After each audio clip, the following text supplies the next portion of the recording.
په دا دنیا کې د انسان در ټولو غټ دوه دشمنان. څو دشمنان؟ دوه دشمنان. یو دشمن د انسان نفس دی، دوهم دشمن د انسان د شیطان دی.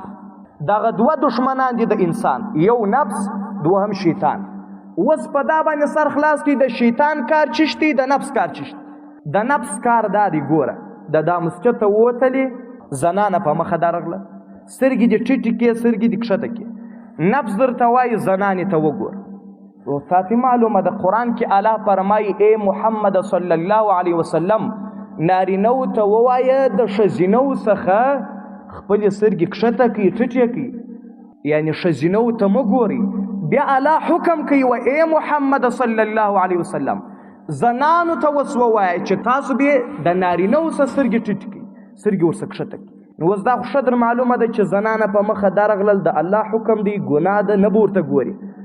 نفس درته وایي یا ته ورته وګوره. بس د نفس کار خالي دا دی، تا ته یې وسوسه در واچول، بس خالي یې په ذهن کې درته راوګرځول، پر زړه یې خیال درته درکړي چې ورته وګوره، خبره خلاص.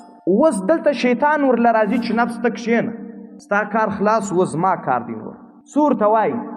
شیطان ورته وایي و ای وروره که دې دغه کس ته نه وکتل، دا زنانې ته دې نه وکتل، بیا ادبي ډېره ماف، یا دغه لغړزنې هلک ته دې نه وکتل، ستا تاوان. اوس نو ما درته وویل شیطان په یوه اسمان کې د ده نوم عابد و، عبادت ګزار، په بل اسمان کې نوم زاهد و، تقوادار.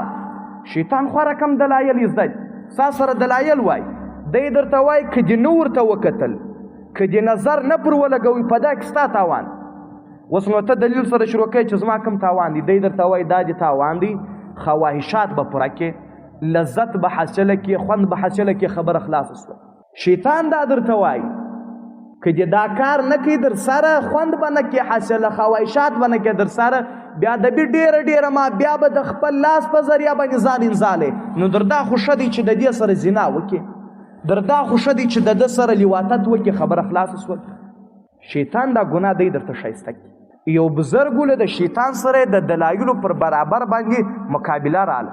شیطان هم دلایل ورته رامخته کړل، ابزرګ هم دلایل لاړه در لسو پورې، د ابزرګ لس دلایل ورته وویل. لکه اوس دلته ما درته وویل چې دی ورته یې نه کوم، دی درته وایي که دې نه وکړي دا کار دی، دا کار دی، دا دلیل دی، دا دی ستا سره دلایل وایي. د ابزرګ لاړې دلایل یې زیات شول، در شلو دلایلو پورې د شیطان سره خبرې کوي. دا خپل دلایلو مقابله سره شروع ده. دلایل دېرشو ته ورسېدل، څلوېښتو ته، پنځوسو ته، شپېتو ته، اویا، اتیا، نوي، در 99 پورې دلایل ورسېدل. 99 دلایل دغه بزرګو سره وویل د شیطان سره. اوس نو شیطان په دغه ځای کې پر د بزرګ باندې زورور سو.